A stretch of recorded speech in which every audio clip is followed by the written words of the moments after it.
गलतफहमी। कहानी एक छोटे से गांव की है जहां एक साधारण परिवार रहता था। इस परिवार के मुखिया थे रामू यादव, जो गांव के एक छोटे से खेतिहर मजदूर थे। उनकी पत्नी मीरा देवी और दो बच्चे गोलू और मिंटी थे। रामू यादव का जीवन खेती बाड़ी में ही बसा हुआ था। वे मेहनत से काम करते थे और उनकी छोटी सी जिंदगी में कोई खास मुश्किलें नहीं थी, परंतु उनके दिल में एक गलतफहमी पल रही थी।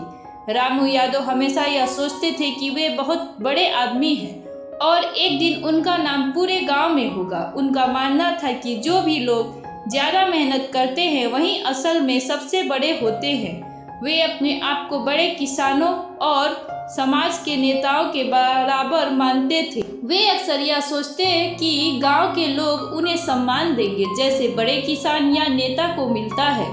रामू के मन में यह गलतफहमी घर कर चुकी थी कि उनका समाज में बड़ा स्थान बन जाएगा। वे यह नहीं समझ पाते कि एक अच्छा किसान बनने के लिए केवल मेहनत ही नहीं बल्कि ज्ञान और समझदारी की भी जरूरत होती है। रामू की पत्नी मीरा देवी, जो एक समझदार और ठंडी दिमाग वाली महिला थी, अक्सर उन्हें समझाती रहती थी कि हमें अपनी मेहनत पर ध्यान देना चाहिए और जो हमें मिला है उसी में संतुष्ट रहना चाहिए। पर रामू की गलतफहमी इतनी प्रबल थी कि वे कभी भी उनकी बातों को नहीं मानते थे। रामू, तुम्हारा काम अच्छा है, लेकिन तुम्हें यह नहीं समझना चाहिए कि सिर्फ मेहनत से ही तुम बड़े बन सकते हो। सही रास्ते पे चलने के लिए ज्ञान और समझदारी भी जरूरी है, मीरा देवी हमेशा यही कहती थी। लेकिन रामू अपनी धुन में था। गांव में एक दिन अचानक एक बड़ा बदलाव आया। गांव में एक नया स्कूल खोला गया और एक बाहरी शहर से आए शिक्षक ने गांव के बच्चों को शिक्षा देने के लिए जिम्मेदारी ली। इस शिक्षक का नाम था राजीव। वह बहुत समझदार और विद्वान व्यक्ति था और उसने शिक्षा के माध्यम से गांव को बदलने का सपना देखा। राजीव के आने से गांव में एक नई उम्मीद जगी। धीरे धीरे बच्चे पढ़ाई में रुचि लेने लगे। रामू यादव के बच्चे गोलू और मिंटी भी स्कूल जाने लगे। एक दिन रामू ने देखा कि उनके बच्चे स्कूल से आकर बहुत खुश होते हैं और ज्ञान के बारे में बातें करते हैं। रामू को यह सब देखकर एक शंका होने लगी, लेकिन उनका आत्मविश्वास और गलतफहमी अभी भी बरकरार थी।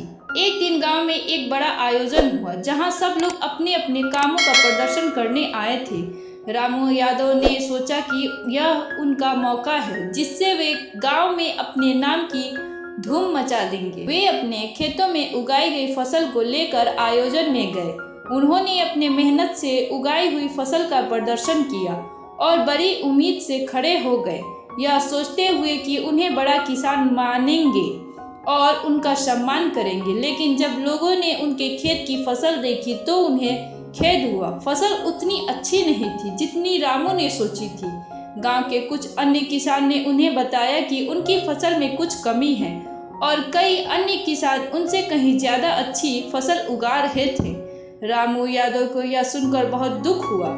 उन्होंने जो समझा था वह बिल्कुल गलत था। राजीव, जो एक बुद्धिमान शिक्षक थे, रामू से मिलकर उन्हें समझाए, रामू जी, मेहनत बहुत महत्वपूर्ण है, लेकिन अगर आप खेती के लिए नए तरीके और ज्ञान को अपनाते हैं तो आपकी फसल और भी बेहतर हो सकती है।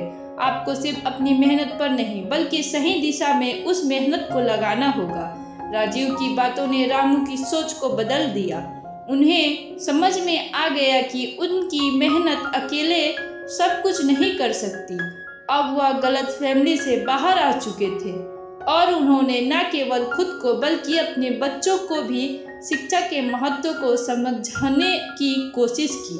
कहानी का अंत तब होता है जब रामू यादव ने अपनी गलती को स्वीकार किया और अपने जीवन में बदलाव लाया। उन्होंने अब न सिर्फ खेत में नई तकनीकों का प्रयोग किया बल्कि अपने बच्चों को अच्छे से पढ़ाई करने के लिए प्रेरणा भी दी।